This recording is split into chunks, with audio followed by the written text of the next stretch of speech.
including this one, there is 4 races left to a summer break. Well, in Formula 2 anyway. Of course, in Formula 1 there's only 2 with this and the Hungarian event left before we head to not summer festivities, but festivities rather, because that's rather Christmas. But in any case, yes, 4 races left, and Formula 2, I believe, is making its debut here in France this weekend. I'm not sure, but if rumors are to be believed, this could be the last time we are here. Formula 1 has no deal with France for 2023 as of yet, so this could actually be our final appearance here, which would be a bit of a shame. The Paul Ricard circuit is a bit of a classic, but it's been around since long before even I was born. I think the last race here was in the 1980s, so that was way before my time. But down to the racing today, it is the sprint race here for the first event of the Formula 2 weekend. And of course, as we take a look at the grid, the top 10 are of course reversed. So Liam Lawson and Callie Mayer, who ended qualifying in the front row, will actually be 9th and 10th respectively, with Callie ahead of Liam. That's crucial in terms of the championship, because Liam Lawson is really closing in on Callie Mayer's almost seemingly unassailable lead at one point due to her consistency this season. She still continues to score even now. That means on pole for today will be, of all people, Reno Sato. Logan Sargent very much unfortunately just missing out there in P11. The other big hope for the championship, Teo Porcher, down in P12. But the big story is one of the main championship contenders this season, Richard Pachour, down there in 21st. And that's going to make things incredibly difficult for him for the rest of the weekend, because of course he will have to start there in the feature race as well. We're not seeing any but as we know for Callie Mayer's racing this year, anything's possible from 21st, as for the last few events now she has been racing from the back of the grid to the front, apart from Austria where she walked on water of course in the feature race today, but no such weather problems for us today for the moment. It's lovely and bright out there. So Dennis Hauger, another one of the championship contenders, is ahead of Callie at the moment, up in P6. No, that's P8 for qualifying, my apologies. Jan Doohan's probably going to be a bit of an outlier here in P7. Both Virtuosi cars getting into the top 10. And Marino Sato has a good opportunity this weekend to grab a win to his name. And don't forget, in 2020, he was rather kind of yelled at by Aiden Jackson over the team radio in 2020 at Monza for slowing up towards the end of a race, was I believe his words. He obviously didn't mean it as an attack or anything, it was just an observation, as he said. But obviously you can see all the blue lines down the circuit. It was a real point of talking point when Formula 1 was reintroduced here, I believe in 2018 or 19. This was one of the tracks that returned, and everyone was concerned that the blue lines would be rather disorientating in some cases, but thankfully that hasn't seemed to be the case so far. So it's been a bit of a welcome return to Paul Ricard as far as the Formula 1 kind of historic track is concerned. But I think the most popular opinion is of course the return of Manny Kors rather than Paul Ricard. It's been regarded as a bit of a snooze fest by fans in recent years. But in Formula 1 it might not be like that this weekend, because of course we have the return of Mika Häkkinen in Formula 1 after he was announced to be replacing Nico Hülkenberg at Audi for this weekend. So a bit of absolutely stunning news away from Formula 2 is of course the return of Mika Häkkinen, with Nico Hülkenberg being called up to Raven West from the Grid World Series to replace Lara Carvalho, who broke her arm earlier this year. And he's been recalled to replace her for the rest of the Grid World Series season, meaning Mika Häkkinen is at Audi to partner up Callie's brother Aiden Jackson. So I guess the reason we really mention that is because it is more news in the Jackson family that always seems to involve one of them, or both, in the case of Silverstone of course, where Aiden Jackson won the British Grand Prix. But here today for the sprint race, here we go. It is 5 red lights and it is lights out. And away we go. And Marino Sato is alongside Jake Hughes on the front row. Marcus Armstrong and Felipe Dragovic has made a stunning start. Is he going to pass everyone into turn 1?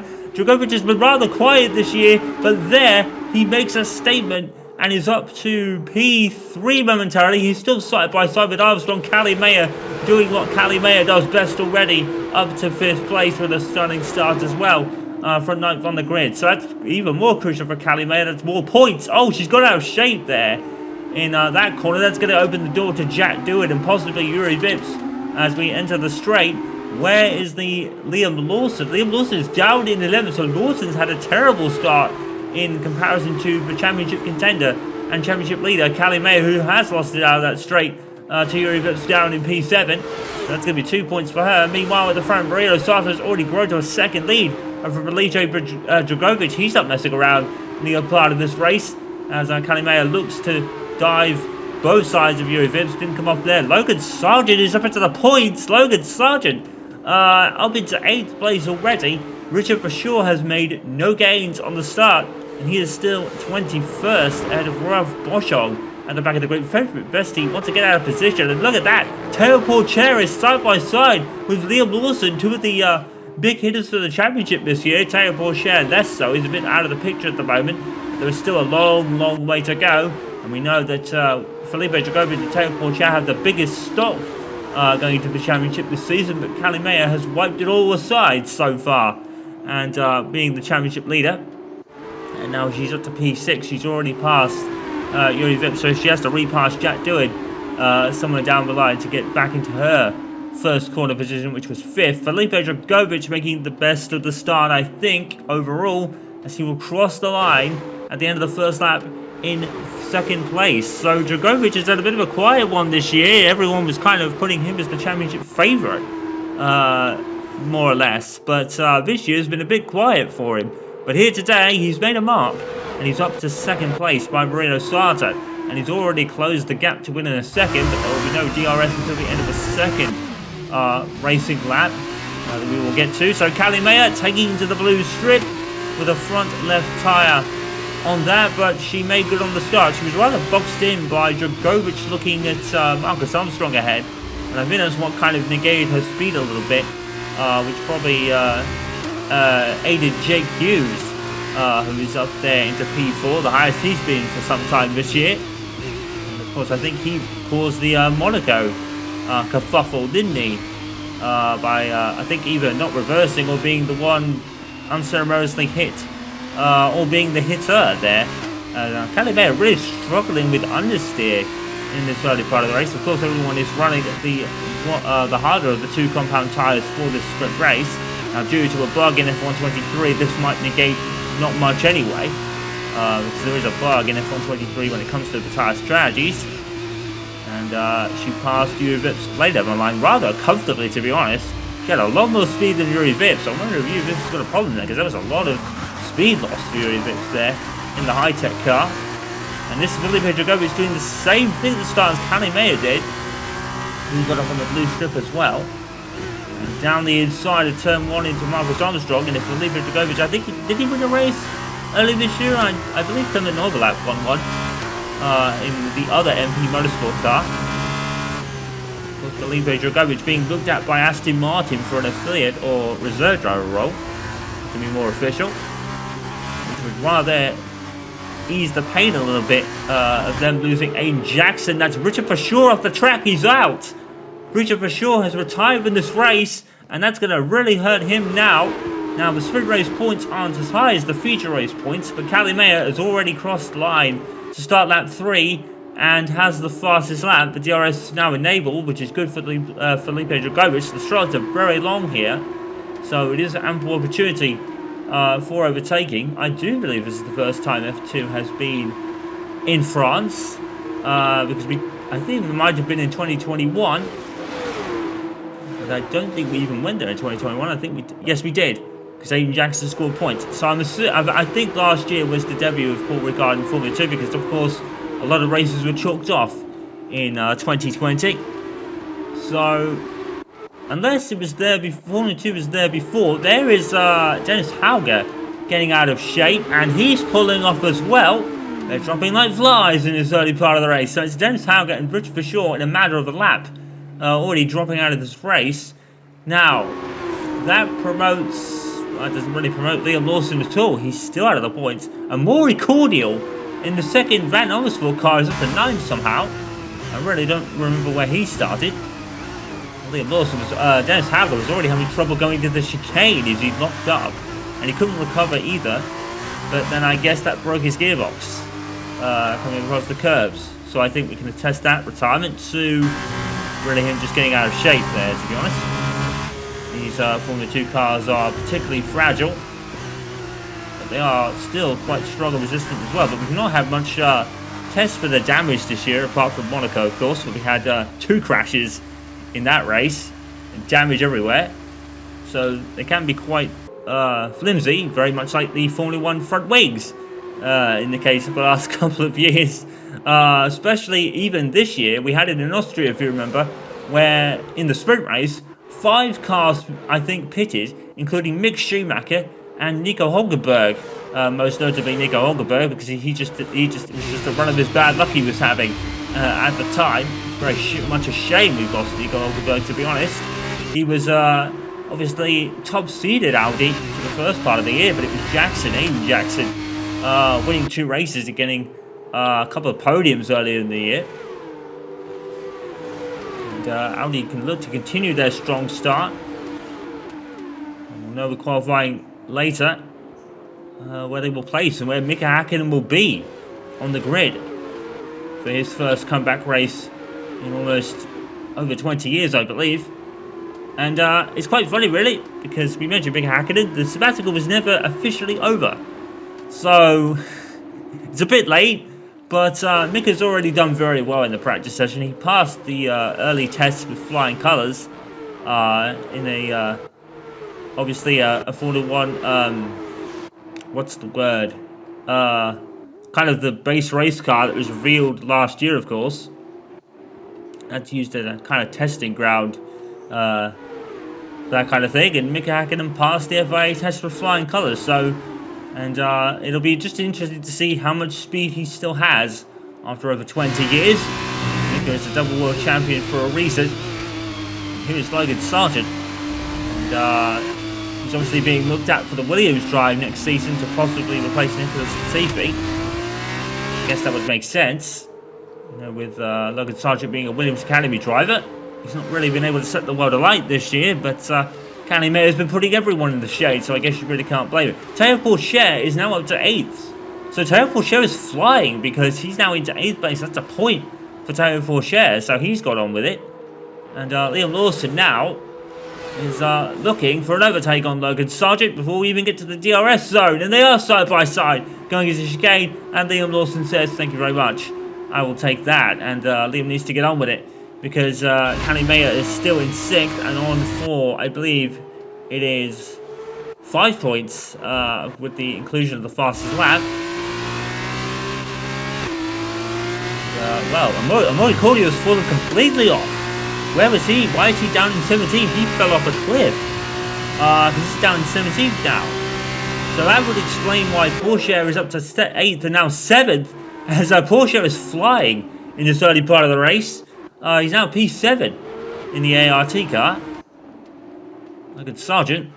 Not on the cusp of points anymore, sadly. Liam Lawson is. And he'll be a man we're all keeping an eye on, because, of course, a point here would negate Kenny Mayer's advantage by 1. And of course, Kenny May would actually gain about 2 or 3 points with the fastest lap, of course. And this is the real most important battle on the track as far as the championship position is concerned. Kenny Mayer is right on the back of Jack Dewett, the second Virtuosi car, and back at the front, because we've not talked about it for a while now.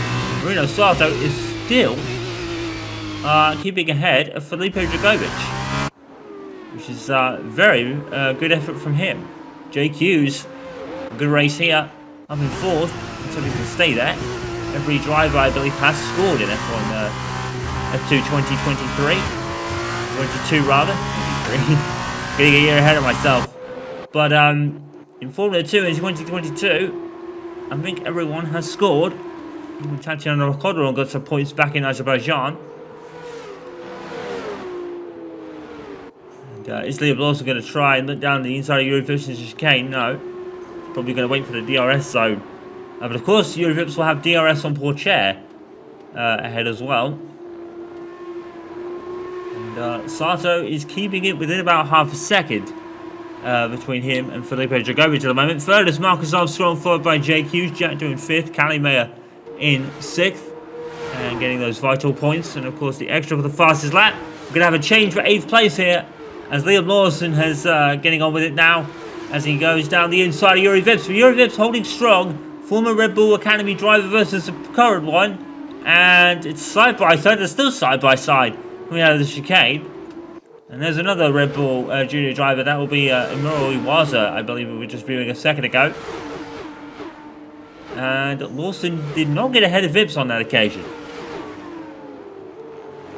Of course, Formula 2 is equal spec cars, so DRS is the only real device that can encourage overtaking. There's no ERS features in these cars, of course. And if rumours to be believed, I don't think we'll be having DRS in 2026 when the new rules get introduced, but that's a fair wear away yet. It's getting a bit out of shape. And Pourchaire has pulled out a bit of gap to him. So now, it's a gap of 4 seconds, I believe that is. That was Vips falling that far behind. Pourchaire just on a flyer, which it probably is. Well, he's 4 seconds behind Mayer, so I was probably reading the wrong thing there.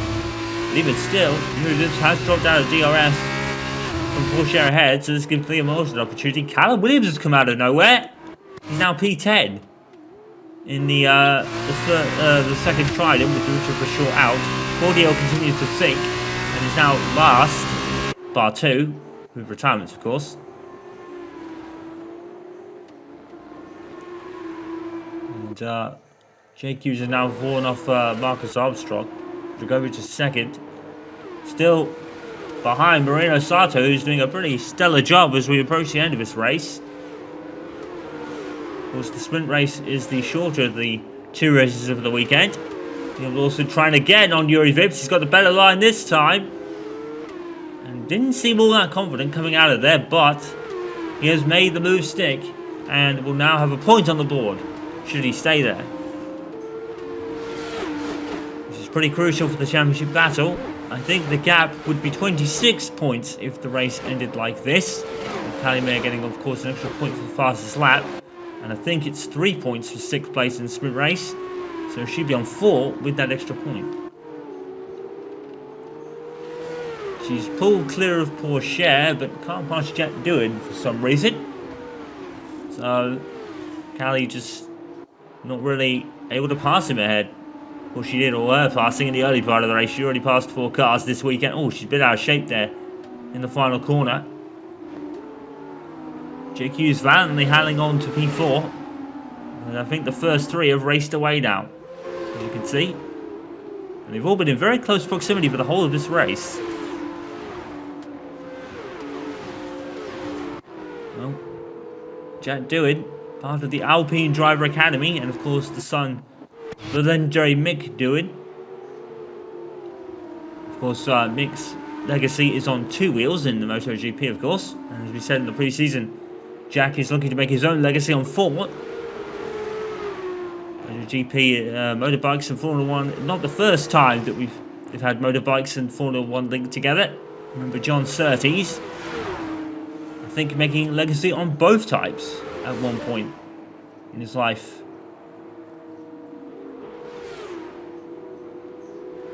Sato is still holding this lead, despite Dragovic having DRS and Sato not having the option, really. There's a lot of talk about Felipe Dragovic, as we said earlier, back in the early part of the season. In the pre-season, Felipe Dragovic was one of the favourites, but he's just not been able to really get it together so much. Not really his fault in a lot of cases. I think Callie Mayer has, like I said, blown everyone else aside for the most part. Even when she starts last, she able to get something from somewhere. No primers in the points then with JR Derivative down in P15. That's crucial. But of course only one Dams will be scoring because Amuyu Iwasa is up into 13th place. Frederick Vesti has made a couple of places. Boschog has actually got on with it. He was last at one point. Of course, he's only being a more cordial, mind you, who's fallen like a stone. So I wonder if there's a problem in that car, to be honest. Well, I guess Maya's predicament is that even though she has DRS, also so does Jack Doohan. So that would be why Callie is not really making any inroads today. But she's going to get some points regardless. And she was looking to, down the outside, Jack Doohan in that corner. There's no getting around there, unfortunately. With Callie Mayer, you never know where she's going to come from. She can come from way far out and to the wrong side if you let her. She'll make it stick as well. Struggling in that car again. That understeer is really, really troubling her at the moment as she leaves the track. Probably won't get any limit violations for that because, to be fair, I don't think it's a track limits issue. Of course, at every track there is definitely track limit corners that get looked at more most than others. But out on the blue strip, not really going to gain much out there anyway, to be honest, as Yuri Vips continues to sink now as Callum Williams is going to make his way up to 9th place. But Liam Lawson has got away as far as the points are concerned. Lawson's now getting on with it. You can see Teo Porcher, but I don't think he's going to be able to catch him in one lap's time. Catching is one thing, passing is another. That's the great Murray Walker used to say. And at the front, that has most certainly been the case with Felipe Dragovic. Not able to pass Sato. Let's be fair to Sato, he's driven a great race today. He's probably silenced a few critics as well. Aiden Jackson, as we said at the top of the show, rather noting that Sato kind of falls off towards the end of the race. It's not been the case today. Sato has done a great job as we enter the final lap of this race. And it's not really going to do much in terms of championship position, as these front three are a bit of a ways away. There's still plenty of races to run. The only real change will be Callie Mayer getting about 3 points on Liam Lawson at the moment, because she has the fastest lap point, as well as 3 on course for 6th place. Teo Porcher is 2 seconds back, so I don't think he'll catch her in the half a lap left. Very unlucky for Logan Sargent. He had a good opening stint to the race, and now he's kind of sailed into P12. Just missed out on reverse grid pole from Marino Sato.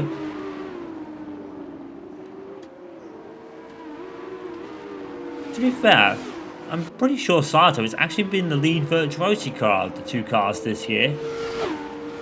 He's definitely going to put some daylight between him and his teammate today. The win here today.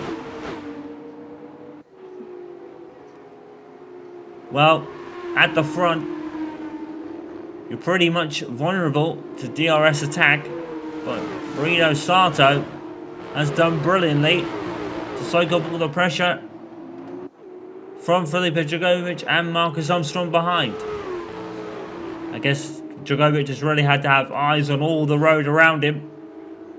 But Marino Sato is going to grab a victory for virtuosi here today as he crosses the line.